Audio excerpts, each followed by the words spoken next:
with scripts and costumes for 20, to impromptu gatherings inside and out.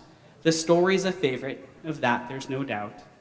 In Cambridge, they light up St. Lucia. In Cambridge, they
kindle the lights and whisper secret music. Now is the moment of magic, when an eastern star beckons the ignorant toward an unknown goal. And here's the blessing. They find nothing in the end but an ordinary baby, born at midnight, born in poverty, and the baby cries like bells ringing. And it makes people wonder, as they wander through their lives, what human love might really look like, sound like, feel like. That is the moment of magic. And here is the blessing. We already possess all the gifts we need. We've already received our presents. Ears to hear music, eyes to behold lights, hands to build true peace on this earth, and arms to hold one another tight in love.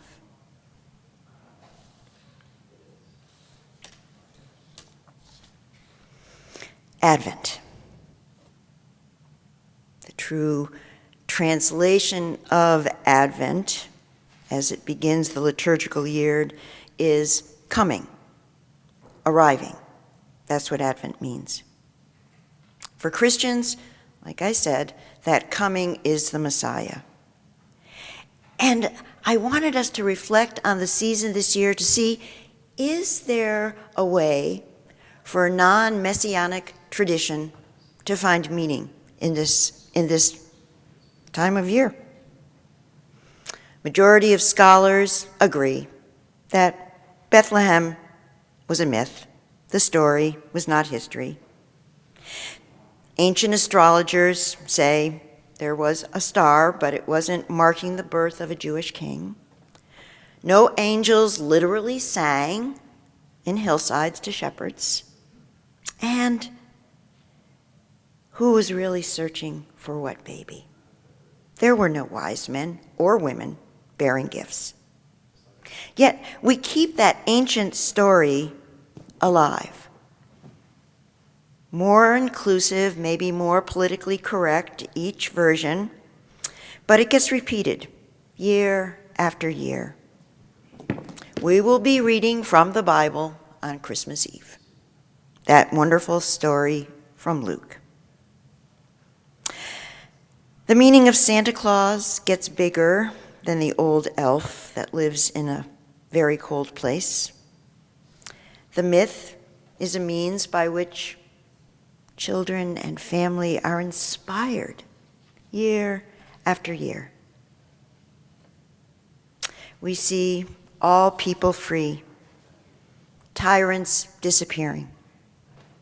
We look for that day that we can once again hear happy throngs singing.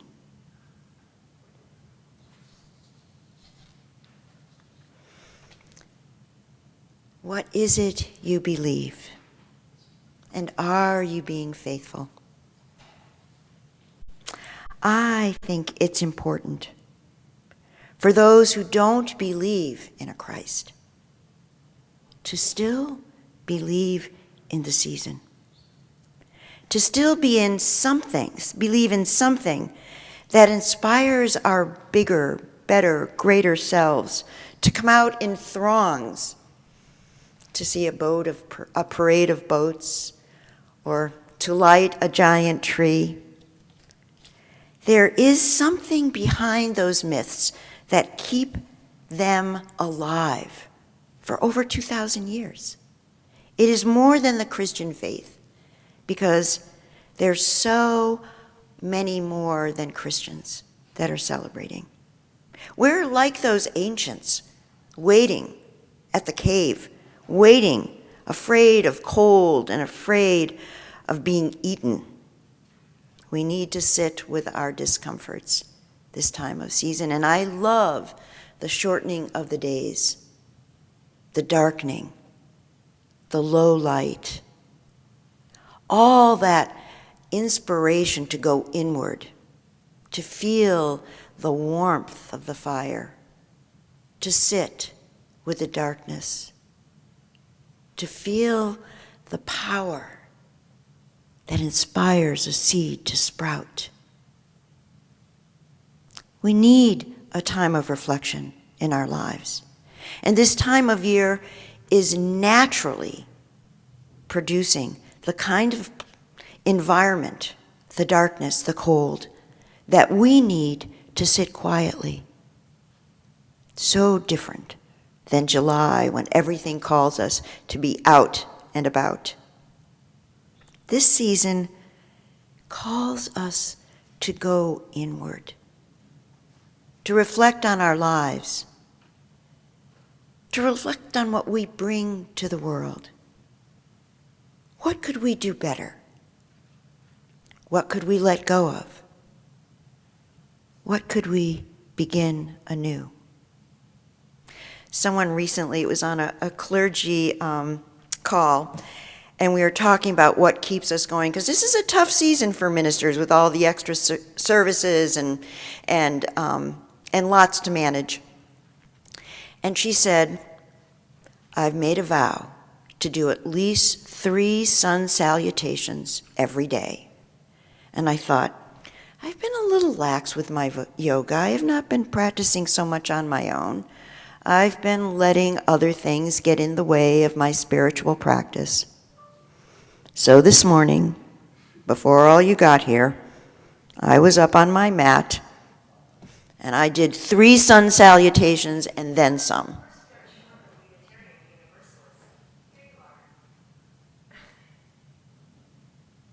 It's the voice of God. Mo, God. We are called by our faith not to be waiting for someone to rescue us from our sins, not to rescue us from the realities of our world. Our faith calls us to go inward, to reflect, whether it's a tornado, whether it's a Supreme Court justice decision. The season has inspired me to go to Washington because I can't not do anything anymore. What does it inspire in you? What is it you've been putting off? What is it you've been continuing that you would rather not?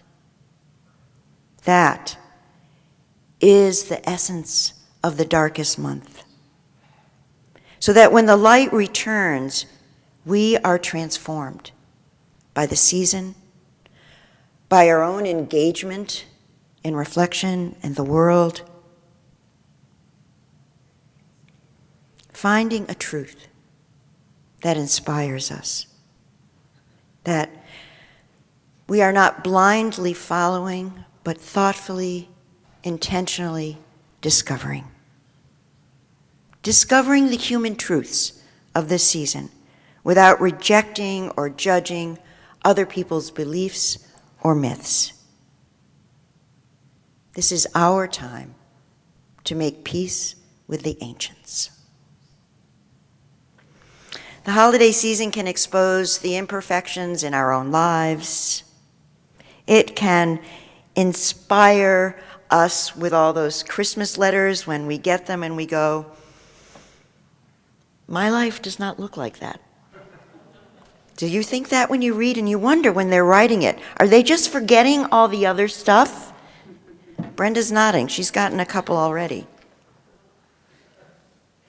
It's not a time to say, well, I wish my life was like that. Or, they must be so much better than me. They have got it together.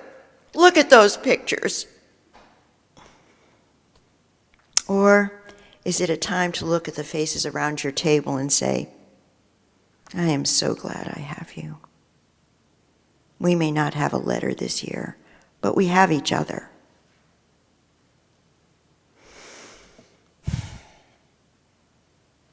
Tis the season. And something is coming. And we're all waiting for it. I believe that there's something in this season that cracks open our hard, crusty outer selves. That just for a moment, we experience the magic. We experience what it feels like to be open to that miraculous love that is always available to us. That miracle of generosity, of compassion and patience. By focusing on the myths themselves, we lose something. We allow them to become the point and give us something to resist or to judge. What we need to focus on is what inspired the myths. The people at the mouth of the cave waiting. An empire at war. A people enslaved. Allow yourself to be touched. Allow your heart to be cracked open. December is an opportunity. In this unrecognizable holiday season, we have a few familiars, a few warm bodies, a few decorations. And we will move forward through December safely, aware, conscious, living our lives in a way that inspires light to return and hope, inspiring us to work with renewed purpose, renewed commitment to each other, to this congregation, to this city. Something is coming. And what we're waiting for is hope. However faint at times, perhaps right now, that hope which the myths define, whatever distant place they are in the future. December is about following a new star, seizing the miracles only love and generosity, compassion and understanding can bring. It's not about the details of history. December is about letting go of just a little bit of logic long enough to be able to imagine what's possible. year after year. We have all been lifted out of the mundane, the cynical, the hopeless, by that star, by this moment, by this season, and by the babe. Like wise men and shepherds of old, we begin our journey each year, some with an Advent calendar, some with a wreath, some with a solstice flame, some with a yoga mat. But the journey is there every year, the season of darkness, the season of the inward journey. We are waiting for the truth that this holiday season delivers year after year, with the hope that we will sustain it for the entire year, allowing it to inspire our presence, our lives with authentic appreciation of what is in this moment, not what will be, not what was, but the deep quiet of this moment where we can imagine what those seeds buried beneath the earth will bring to us in the spring. Our own capacity to grow beyond who we are in this moment, no matter how young, how old, or in between. We can do better, be more, and change. That is the meaning of Christmas and the magic and the miracle we are asked to hold on to. May it be so. You're quiet, Mo. You must have made it work. That is another miracle to hold on to. Please enjoy Lo How a Rose by our own Una Voce.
God. From sin and death now save us, and share our every load.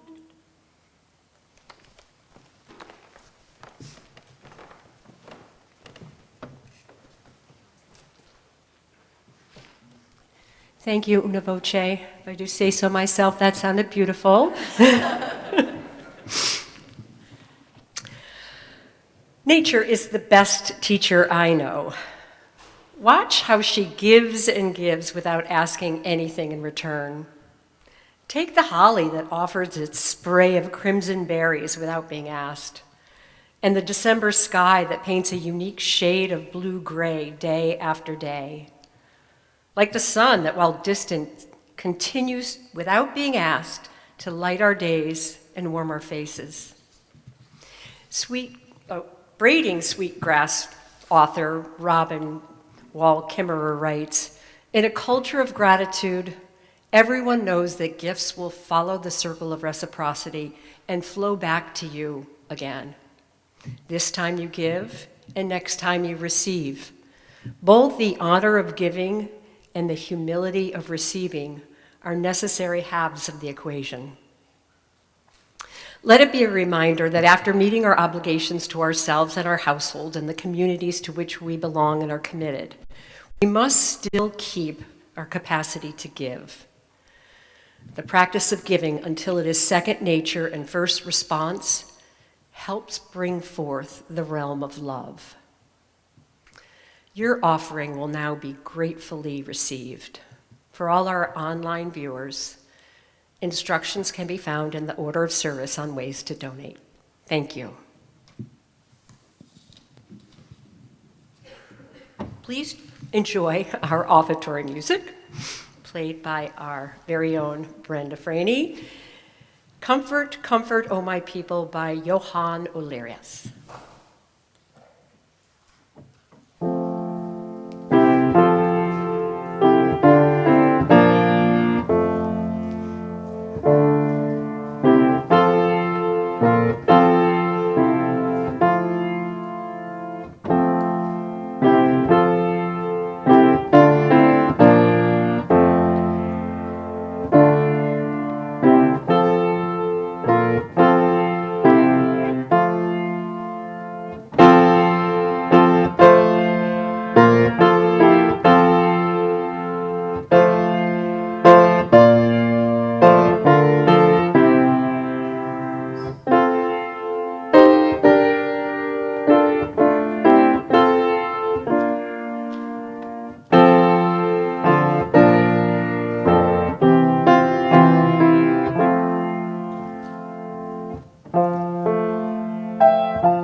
People, look east.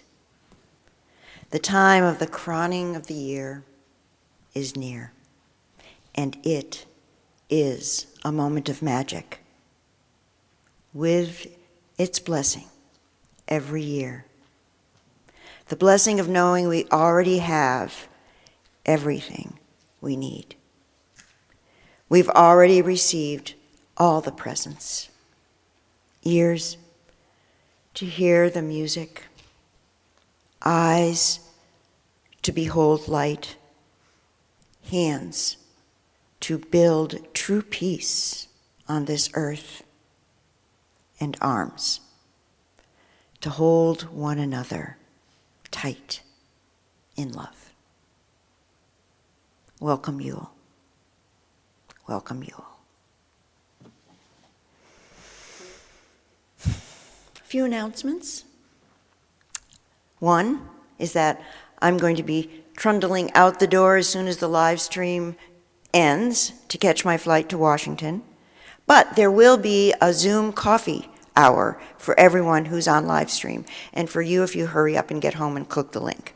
The Zoom link was in your email news, so you can, once the live stream shut down, you can find that link in your e-news and open up and visit with people for coffee hour. We'll make sure that Zoom is available every Sunday following the live stream service. And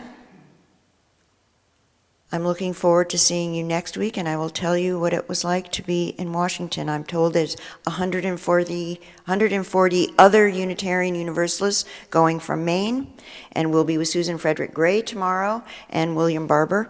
And it's not too late to sign up. You can go to the UUA website and join us. There's a bus leaving here tonight. I think it's at midnight, and Marcy McKinnon will tell you how to find that bus and hop on. You'll be back. The bus people are going to be back tomorrow night very late. Thank you all. It's wonderful to see you.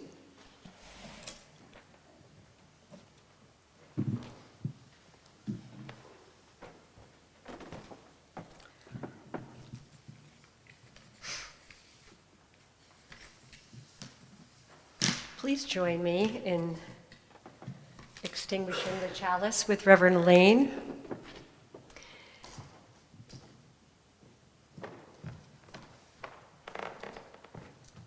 We extinguish this chalice, but not the light of truth, the warmth of community, or the fire of commitment.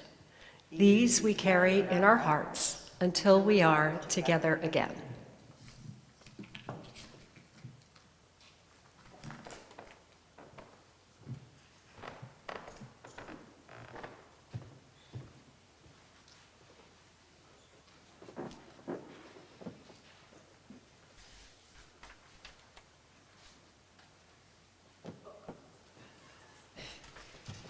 I think we have a song.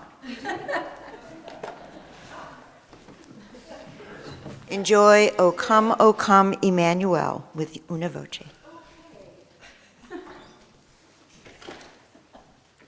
Too many rolls.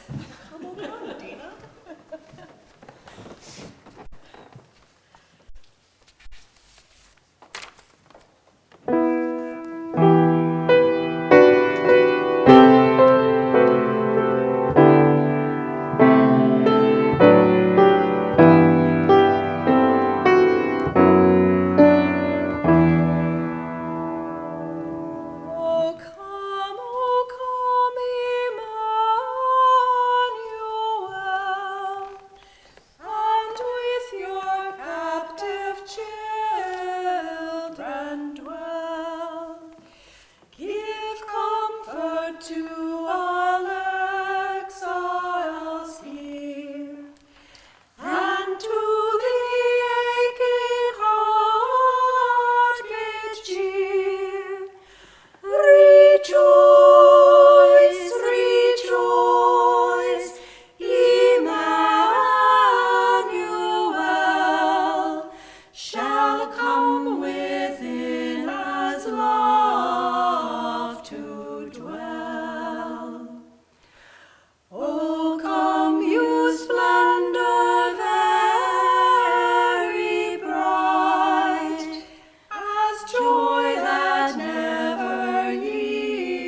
talking about it, but we have